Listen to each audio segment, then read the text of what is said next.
రామాయణ అరణ్యకాండ 14 సర్గ. పంచవటికి వెళ్తున్న దారిలో శ్రీరాముడు జటాయువుని కలుసుకోవటం, జటాయు తన వంశం గురించి చెప్తూ, అలాగే సకల ప్రాణులకి ఆ ప్రసంగంలో భాగంగా ఆ ఉత్పత్తి గురించి, తన ఉత్పత్తి గురించి అన్నీ వివరించి చెప్పటం, సీతారామ లక్ష్మణులు పంచవటిలో ప్రవేశించుట, ఇవన్నీ ఇక్కడ చెప్పబడి ఉన్నాయి. అథ పంచవటీం గచ్చన్ అంతరా రఘునందనః ఆససాద మహాకాయం గృత్రం భీమ పరాక్రమం. శ్రీరాముడు పంచవటికి బయలుదేరుతూ ఆ దారిలో ఒక పెద్ద గ్రద్దను చూశాడు. దాని శరీరం చూస్తే చాలా దృఢంగా ఉంది, బలంగా ఉంది, చాలా పెద్ద శరీరంతో ఉంది. అది శత్రువులకు కూడా భయాన్ని కలిగించేలాగా అంత పరాక్రమ కలిగి ఉన్నది. तं दृष्ट्वा तो महाभागो वटस्थं रामलक्ष्मणौ मेनाते राक्षसं पक्षिं ధ్రువానౌ కో భవానితి. మహాత్ములైన ఆ రామలక్ష్మణులు ఆ మర్రి చెట్టు పైన ఆ గద్దను చూసి అది పక్షి ఆకారంలో దాల్చిన ఏదన్నా రాక్షసుడేమో అని అనుకున్నారు. ఎందుకంటే ఇది సాధారణంగా కనిపించే పక్షి కాదు. అందుకని ఎవరు నువ్వు అని ప్రశ్నించారు. సతో మధురయా వాచ సౌమ్యయా ప్రీణయన్నివ ఉవాచ వత్స మాం విద్ధి వయస్యం పితురాత్మనః. అప్పుడా పక్షి తన మృదుమధురమైన మాటలతో వారికి తృప్తిని కలిగించేలాగా, నాయన నన్ను మీ తండ్రి యొక్క స్నేహితుడిగా గుర్తించు అన్నాడు. సతం పితృ సఖం భూత్వా పూజయామాస రాఘవః సతస్య కులమవ్యగ్రం అత పప్రచ్చ నామ చ. ఆ గృధరాజు తన తండ్రికి అంటే దశరథ మహారాజుకి స్నేహితుడు అని చెప్పాడు. రాముడు వెంటనే అతని పూజ భావనతో మళ్ళీ అది తెలియగానే, నీ వంశం యొక్క పుట్టు పూర్వోత్తరాలు ఏంటి, అసలు నీ పేరేమిటి అని అడిగాడు. రామస్య వచనం శ్రుత్వా సర్వభూత సముద్భవం ఆచచక్షే ద్విజస్తస్మై కులమాత్మనమేవ చ. రాముడలా అడిగేసరికి ఆ గ్రద్ద శ్రీరాముడు పలుకులు విని తన వంశం గురించి, తన గురించి చెప్పబోతూ ఆ ప్రసంగాన్ని చక్కగా, అంటే ఇలా చెప్పే క్రమంలో అసలు తను ఎక్కడి నుంచి ఉద్భవించాడు, అలాగే సకల ప్రాణుల ఒక ఉత్పత్తి గురించి కూడా అంటే రాముడు అడిగాడు అని చాలా ఆనందంలో అవన్నీ వివరించటం మొదలుపెట్టాడు. పైగా తన స్నేహితుడు యొక్క కొడుకు రాముడు, అందుకని ఇంకా ప్రీతిగా అవన్నీ వివరిస్తున్నాడు. పూర్వకాలే మహాబాహో ఏ ప్రజాపతయో భవన్ తాన్ మే నిగతః సర్వాన్ ఆదితః శృణు రాఘవ. ఓ మహాబాహు రామ, పూర్వకాలంలో ప్రజాపతుల అందరి గురించి కూడా కాస్త ప్రారంభం నుంచే నేను చెప్తాను, అందుకని కాస్త సావధానంగా విను. కర్దమః ప్రథమస్తేషాం విక్రీతస్తదనంతరః శేషశ్చ సంశయశ్చైవ బహుపుత్రశ్చ వీర్యవాన్. ప్రజాపతుల్లో మొట్టమొదటి ప్రజాపతి అయిన వాడు కర్దముడు. వరుసగా ఎలా అయితే ఈ ప్రజాపతులందరిలో కూడా వరుసగా ఒక 15 మంది ఉన్నారు. అందుకే ముందుగా కర్దముడు, తర్వాత విక్రీతుడు, శేషుడు, సంశ్రయుడు, పరాక్రమశాలి అయిన బహుపుత్రశ్చ, పైగా ప్రతి ఒక్క పుత్రుడు కూడా చాలా వీర్యవంతుడు. స్వానుర్మరీచిర్ అత్రిశ్చ క్రతుశ్చైవ మహామనః పులస్త్యాశ్చాంగీరాశ్చైవ ప్రజేతాః పులహస్తథా దక్షో వివస్వాన పరో అరిష్టనేమిశ్చ రాఘవ కశ్యపశ్చ మహాతేజాః తేషామాసిశ్చ పశ్చిమః.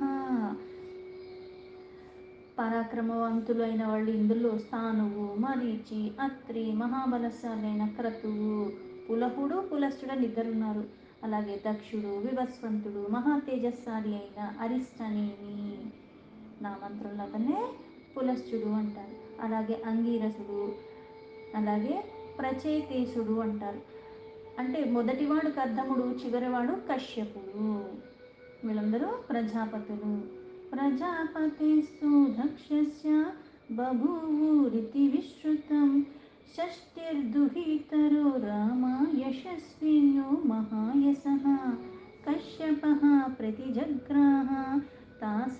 अष्टौ सुमध्यमाः अदितिं चादितिं चैव धनुमप्यदकालिकां ताम्रां क्रोधवसां चैव मनुं चाप्यानलामपि. ఇక్కడ వీళ్ళు 15 మంది ఉన్నారు. అయితే చక్కని పేరు ప్రతిష్టలు కలిగిన ఓ రామ, అందులో దక్ష ప్రజాపతి ఆయన చాలా కూతుర్లు కలిగి ఉన్నాడు. ఆయనకి 60 మంది కూతుర్లు. ఆ 60 మందిలో కూడా ఆయన చాలా ప్రఖ్యాతి పొందినవాడు. అలాగే 60 మంది కూడా అంత మంచివాళ్ళు. అందులో 8 మందినిచ్చి కశ్యపుడికి వివాహం చేశారు. అదితి, దితి, ధనువు, కాలిక, తామ్ర, క్రోధవస, మనువు, అనల. ఈ 8 మంది చాలా అందగెత్తలు. వాళ్ళనిచ్చి కశ్యపుడికి వివాహం చేశాడు దక్షుడు. 60 మందిలో 8 మందిని కశ్యపుడికి ఇచ్చాడు. तास्तु कन्यास्ततः प्रीतः कश्यपः पुनरब्रवीत् पुत्रां त्रैलोक्यभर्तॄन् वैजनयिष्यधा मत्समान् अदितिस्तन्मना रामादितिश्च मनुजर्षभा कालिका च महाबाहो शेषस्त्वा मनसो अभवन्. ఈ 8 మంది ఇచ్చి వివాహం చేస్తే కశ్యపుడు చాలా సంతోషంతో 8 మందితో చక్కగా వ్యవహరించారు. ఆ భార్యతో కూడా నాతో సమానమై మీరు ముల్లోకాల్లో కూడా ఏలచ్చు, అందుకని నాతో సమానమైన పుత్రులు మీకు కలుగుతారు, ఆ వాళ్ళని మీరు పొందుతారు అని చెప్పారు. ఆయన చెప్పిన మాటలకి వీళ్ళు 8 మందిలో కొంతమంది ఆయన మాటలకి సమ్మతించి ఆ మాటలు భక్తి ప్రపత్తుల్లో స్వీకరించారు. అందుకే ఓ బహుబలవంతుడైన పురుషోత్తడమైన రామ, అందులో 9 ఆయన చెప్పిన మాటలు మనసులో నిలుపుకున్నారు. కానీ తక్కిన 9 ఆ మాటల్ని పట్టించుకున్న వాళ్ళకి, భక్తిభావంతో ఉన్న వాళ్ళకి మంచి పుత్రులు కలిగారు. ఆ పట్టించుకోని వాళ్ళకి, ఆ భక్తిభావం లేని వాళ్ళకి కాస్త అధమ స్థితిలో ఉన్నవాళ్ళు పిల్లలుగా కలిగారు.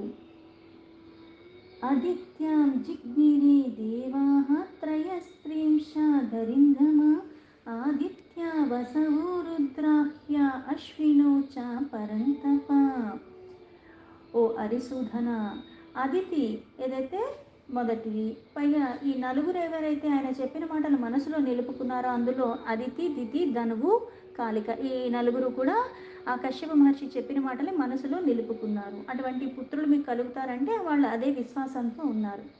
ముందుగా అదితికి 12 ఆదిత్యులు, 8 వసువులు, 11 రుద్రులు, 2 అశ్విని దేవతలు, మొత్తం 33 మంది తనకి జన్మించారు. దితిస్త్వా జనయత్ పుత్రాన్ దైత్యాం స్థాతా యశస్వినః తేషా మియం వసుమతి పురాసీత్ సవార్ణవ. నాయన రామ, దితికి జన్మించిన వారు దైత్యులు. వాళ్ళు కూడా చాలా ప్రసిద్ధులు. పూర్వం వనాలతో, సముద్రాలతో చాలా సంపన్నంగా ఈ భూమినంతా కూడా దేవతలకి, దైత్యులకి ఇద్దరికి కూడా సమానమైన అధికారం ఉండేది. ధనుస్త్వా జనయత్ పుత్రం అశ్వగ్రీవం అరింధమ నరకం కాలకం చైవ కాళీకాపి వ్యజాయత క్రౌంచిం వాసిం తథా శ్రేణిం ధృతరాష్ట్రిం తథా శుకీం తామ్రాపి సుషువి కన్యాః పంచైత లోక విస్తృతాః. ధనువుకేమో తనకి పుట్టిన వాళ్ళు అశ్వగ్రీవుడు, నరకుడు, కాలకుడు ఇన్నవాళ్ళు కాళికకి కలిగిన కొడుకులు. తామ్రమయ అన్న ఆమెకేమో క్రౌంచి, బాసి, శ్వేని, ధృతరాష్ట్రి, శుకి అన్న 5 మంది కూతుర్లు కలిగారు. వారు కూడా లోక ప్రసిద్ధులు.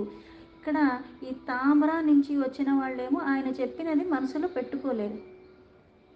అయినప్పటికీ ఆ 9 కూడా కొంతమందికి చాలా మంచి సంతానమే కలిగినందుకే ఇక్కడ క్రౌంచి, బాసి, శ్వేని, ధృతరాష్ట్రి, శుకి 5 మంది కూతుళ్ళు తనకి పుట్టారు.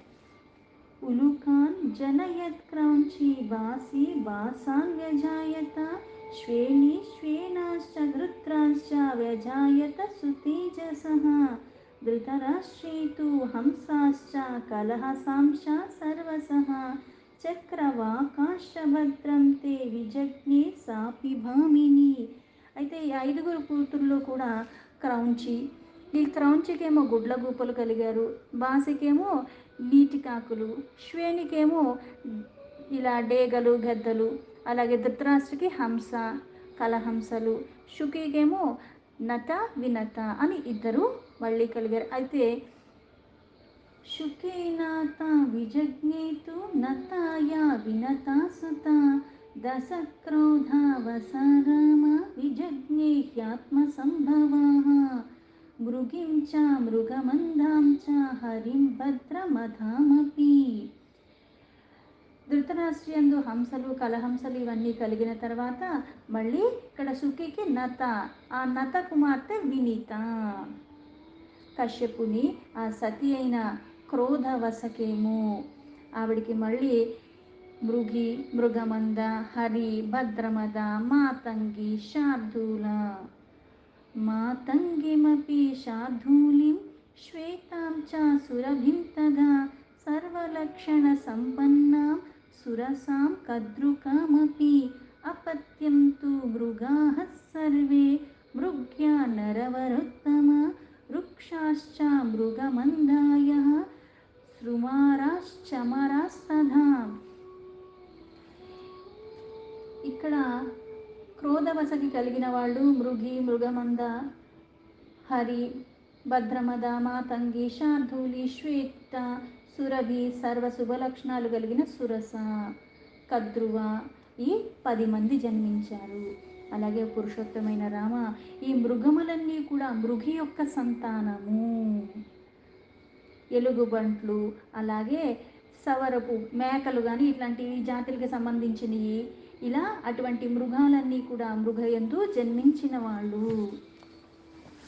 హర్యాశ్చ హరయో అపత్యాం వానరాశ్చ తరస్వినః తతస్వీరావతిం నామ జజ్ఞే భద్రమధాసుతాం తస్యాస్త్వైరావతః పుత్రో లోకనాథో మహాగజః మాతంగాస్త్వధా మాతంగ్యా అపత్యం మనుజర్షభ.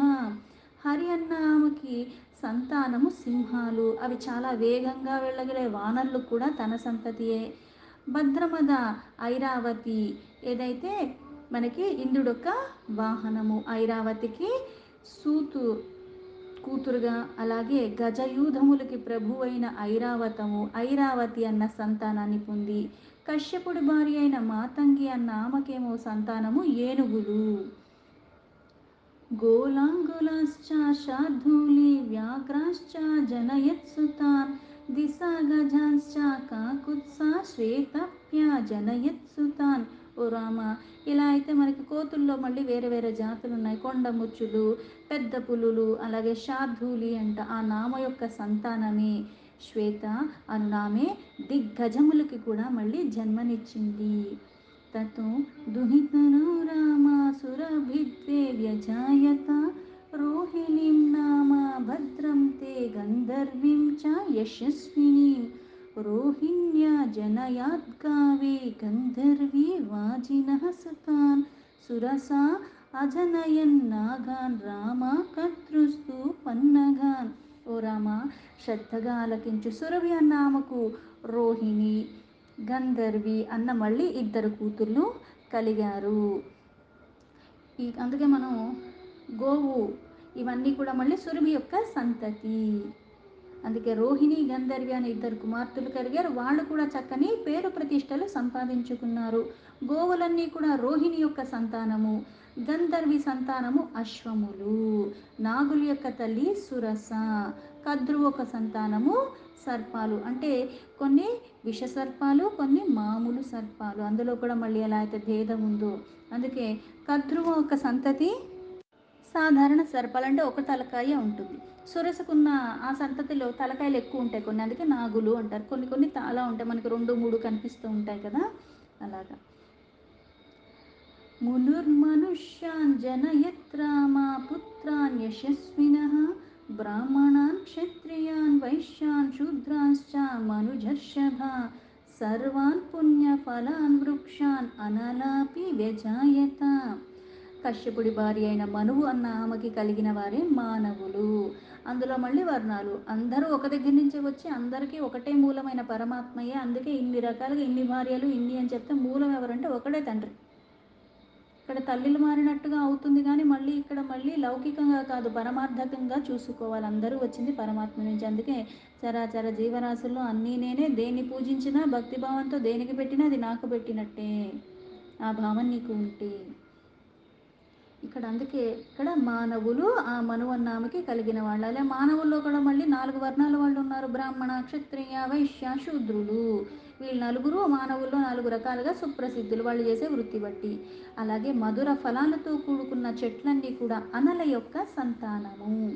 వినత చాశుకి పౌత్రి కర్తృశ్చ సురసస్వస కద్రాఘం సహస్రాస్యం విజగ్ని ధరణీధరం. శుకి యొక్క మనవురాలు వినిత, సురస సోదరి అక్కచెల్లెలు కద్రువ, కద్రు యొక్క తనయుడే ఆదిశేషుడు. అతడు తన 1000 పడగలతో భూభారాన్ని, ఆదిశేషుడు ఆ పరమాత్మ ఆ శేషుడి మీద పవళిస్తూ ఉంటాడు, భూభారాన్ని మోస్తూ ఉంటాడు. ద్వౌ పుత్రౌ వినతాయాస్తు గరుడోరుణ ఏవ చ తస్మాజ్జాతోహమరుణాత్ సంపాతిస్తు మమగ్రజః జటాయురితి మాం విద్ధి శేనిపుత్రం అరింధమ. వినత ఇక్కడ అనరుడు అంటారు, అరుణుడు అంటారు. గరుడు అన్న 2 పుత్రులు కలిగారు. నేను మా అన్నయ్య అయిన సంపాతి అరుణ ఒక కుమారులం. నా పేరు జటాయువు, నా తల్లి పేరు శేని. అంటే మేము ఆ సంతతి అని, మేమిద్దరం అన్నా తమ్ముళ్ళు అని చెప్పాడు. సోహం వాస సహాయస్తే భవిష్యామి యదిచ్చసి ఇదం హి దుర్గం కాంతారం మృగరాక్షస సేవితం సీతాం చాతాత రక్షిప్యే త్వయి యాతి సలక్ష్మణి. నీవు ఇష్టపడితే మీ వనవాసంలో మీకు రక్షించటానికి నేను సహాయపడతాను నాయన. ఇది చాలా దట్టమైన అరణ్యం, పైగా ఇది కింకారణ్యం. అంటే ఇక్కడ ఎవరు మనకి సహాయం చేసేవాళ్ళు ఉండరు. మృగాలు కూడా ఎటు నుంచి ఎటొచ్చి ఏమవుతాయో ఎవరికి తెలియదు. క్రూర మృగాలు నివసించే ప్రదేశము. దుష్ట రాక్షసులు కూడా ఉంటాయి. కామరూపాలతో ఏ రూపాన్నన్నా దాల్చి ఏదన్నా హాని తలపెడతాయి. అందుకే ఈ ప్రదేశంలో సంచరిస్తూ ఉంటారు మీరు. మీకు లక్ష్మణుడికి అలాగే మీ కుటీరానికి దూరంగా వెళ్ళేటప్పుడు సీత ఒక్కటే ఉంటుంది కాబట్టి ఆ రక్షణ భారాన్ని నేను చూసుకుంటాను. అది కూడా నువ్వు సమ్మతిస్తే, నీకు ఇష్టమైతే. జటాయుషం తం ప్రతిపూజ్య రాఘవో ముదా పరిష్వజ్య చ సన్నతో భవతు పితుర్హి సుస్రావా సఖిత్వామాత్మవాన్ జటాయుషా సంకదితం పునః పునః. అంతటా ఆ రాముడు ఆ జటాయువుని పూజించి సంతోషంతో కౌగిలించుకుని నమస్కరించి, సూక్ష్మబుద్ధి కలిగిన శ్రీరాముడు పదే పదే జటాయువు చేసిన ఆ మాటలన్నీ కూడా అతడు విని, పైగా తండ్రికి స్నేహితుడు అన్నాడు, ఆత్మీయ మిత్రుడిగానే గ్రహించాడు. ఎందుకంటే కామరూపంతో ఈ రాక్షసులు చాలా రకాలుగా రూపాలు మార్చుకుని మభ్యపెడుతూ ఉంటారు. అందుకని అది కాదు అన్న వాస్తవం అర్థమైంది. అందుకని మిత్రభావంతో తన్ని స్వీకరించాడు. సతత్ర సీతాం పరిధాయ మైథిలీం సహేవ తేనాతి బలీన పక్షిణ జగామతాం పంచవటీం సలక్ష్మణో రిపూన్ దిదక్షాన్ శలభానివాననః.